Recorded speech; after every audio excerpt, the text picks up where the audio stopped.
Challenge Hacks 3.0.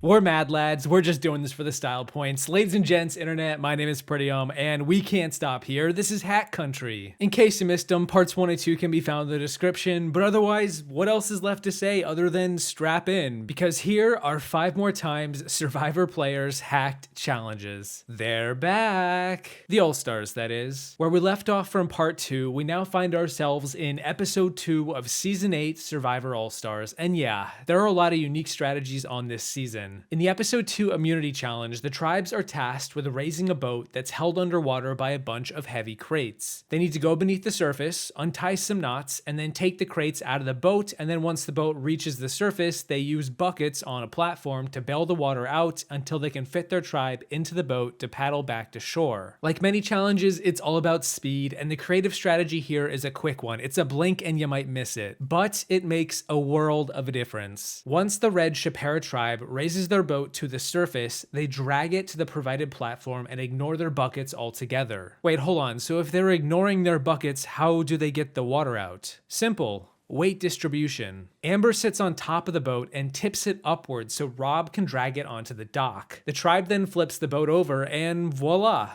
all the water's out. Gravity. Who'da thunk? Likewise, Shapera then also keeps the momentum by equally distributing the weight in their boat by placing Big Tom, the biggest guy in their tribe, in the middle. Contrast this with Mogo Mogo's boat that has its weight distribution all out of whack and then proceeds to slowly sink.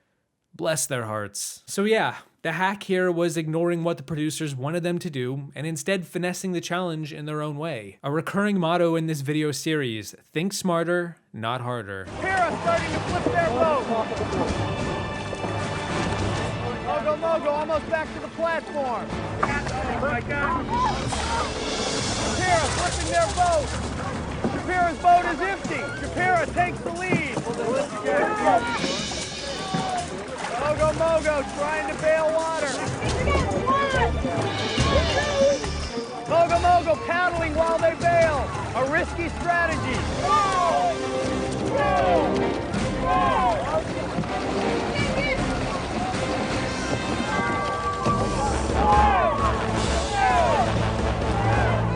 Mogo Mogo sinking deeper.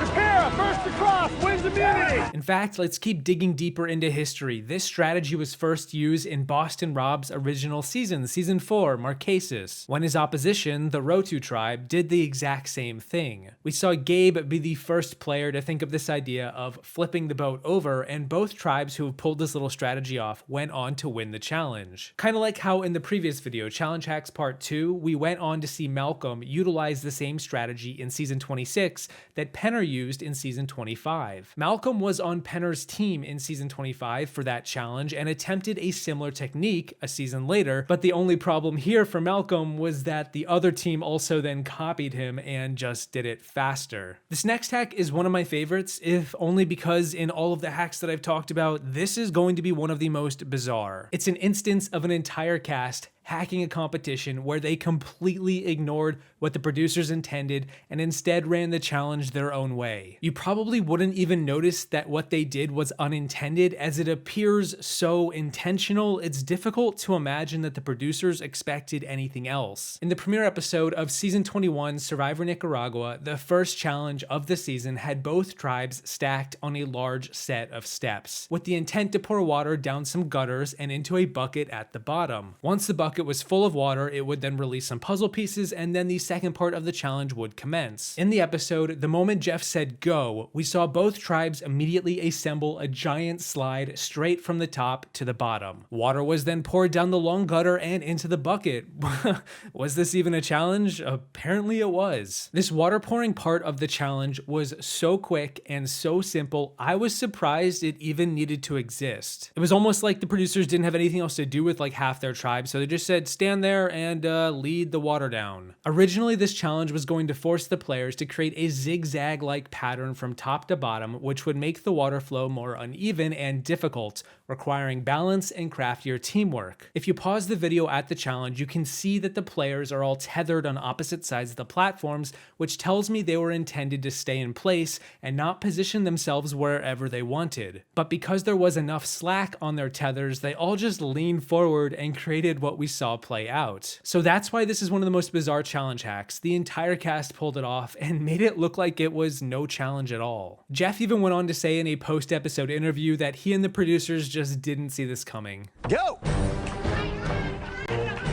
Set it up, set it up, set it up. The task is very simple. One person pours water down the gutters into the barrel. Going great, guys. Keep it steady, keep it steady.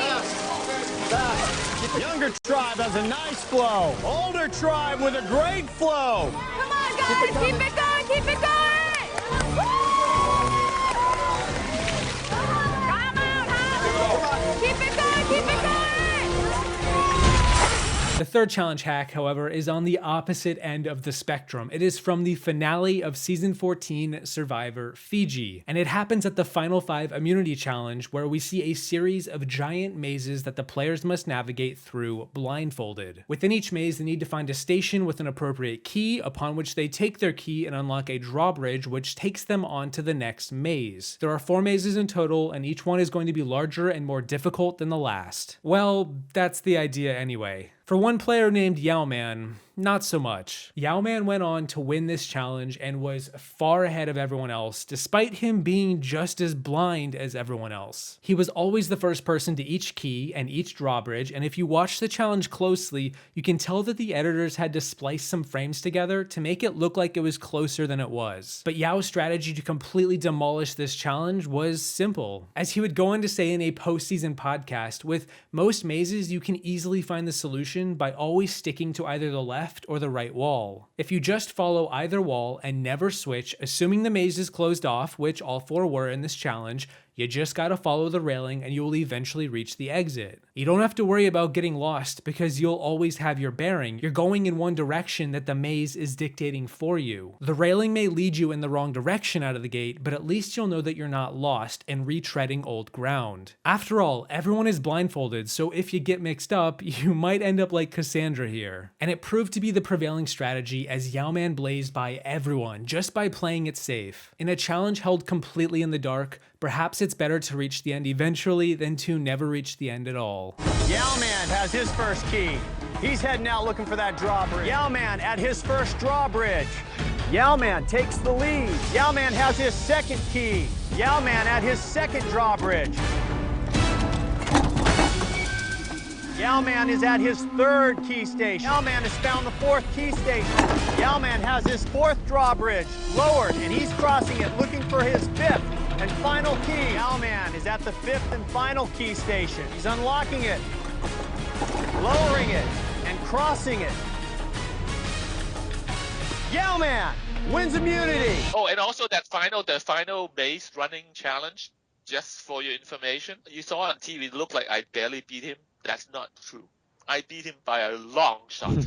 You know the trick about running bases, right? Blindfolded. Just stay with the same wall and don't change. My hands will cover splinter when I'm done.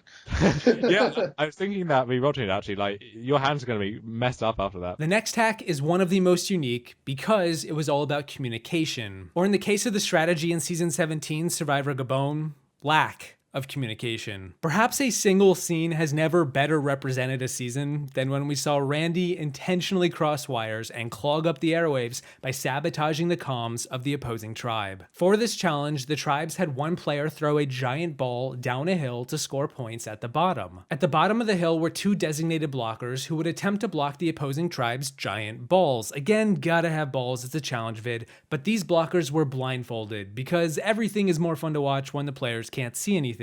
And then lastly, for this challenge, there were designated callers who stood to the side and helped their tribe's blockers who were blindfolded orient themselves to accurately stand guard. Now, when you take a step back and you look at this challenge, the normal, usual strategy here is pretty basic. As a thrower, you aim in any which direction you can, try to score points. As a blocker, you follow the directions of your caller and move as they direct you. And as a caller, you accurately tell your blocker which direction to go to block the opponent's ball. That is, unless your name is Randy. Then you do what Randy does, and you yell at the other team's blocker to go in the wrong direction, or to just freeze altogether. Because this challenge was dictated by the blockers being in the right position, Randy realized that if he screwed up the other tribe's blocker, his team could easily score every round. So he basically played both offense and defense at the same time. Freeze, Ace, freeze, Ace, freeze!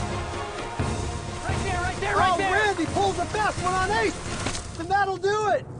Yes! Yes! Finally, let's go to a slightly more modern season for a challenge hack that I think almost anyone should consider if you were to play Survivor in a future season. Because what happens here is a tactic that is entirely dependent on the location, and if Survivor plans on staying in Fiji for a while, you're probably going to be set with this creative strategy by the one Michelle Fitzgerald from season 32 Survivor Ko Wrong. Sand. I like sand. It's coarse and rough and irritating, and it gets everywhere. Wait, what? And that's exactly what Michelle uses to win this immunity challenge at the final 7. It's a memory challenge, kind of like Steven's hack back in season 18 from part 1, where the players rush to a giant post out at sea, memorize a bunch of symbols, and then must head back to their station on the beach to decode the correct pattern and unlock their word scramble. The unique strategy here is that once Michelle got back to her station after memorizing the symbols, she immediately grabbed some sand from the beach and used it as a drawing surface to write out the symbols before her. Ty even liked this strategy so much, he looked over and saw her doing it, that he began using it right after her, although his memory failed him as he had to go back out to peek at the symbols one more time. We saw Jason fail to crack the code on his first attempt. Meanwhile, both Michelle and Julia figured it out right away, unlocked their word scramble, and Michelle went on to win the challenge. And I gotta give props to Julia for just getting it right on her first try, for having good enough memory to not even have to use sand, but I even give more props to Michelle for doing something different and having it lead to a victory. Take any advantage you can get, even if it's something as simple as the sand beneath your feet. There is no rhyme or reason to the symbol or the number that's with it. You gotta find a way in your brain to connect every symbol and lock that number in. Michelle writing her numbers in the sand to lock them in. It would be an impressive win to do it without having to go back. Michelle has hers right. It is now Julia and Michelle, both with a massive time lead as everybody else is still out checking numbers and symbols. If she's right, it would be a big win. Jeff? Say it. Blindsided. Michelle wins individual immunity. Gotta ask, how many numbers were you able to memorize at once? I memorized all of them. Wow. Yeah. That finished so fast. And that's it for the third time. 5 or perhaps 6 more times players hack challenges to get ahead. I always appreciate when players change things up from the norm and surprise me. With so many seasons of Survivor, sometimes the challenges start to all sort of blend together and feel the same, but with these unique strategies, they stand out. I hope you guys enjoyed the video. A huge thank you to my patrons on the screen for liking sand as much as I do, and don't forget, on your way out, if you're the shot caller on your tribe, speak with conviction. And I will see you in the next one, once I also remind you that while yes, you need to speak with conviction, you also need to watch where you're standing. Hands on the floor, hands on the floor. Forward, forward, by your knee, by your knee. There you go. Okay, go forward, go forward, go forward, go forward, go forward, go forward, go forward, go forward, go forward. Forward, forward, forward, forward. Ooh, I got it. There you go, that's it. Come on, come on, come on. Yeah, Boo, keep going. You don't have to hit it that hard, just hit it little. There you go. Moto has one bundle left. Faster, Yavin, faster, faster. Follow that rail, follow that rail. You're doing awesome. Follow that rail.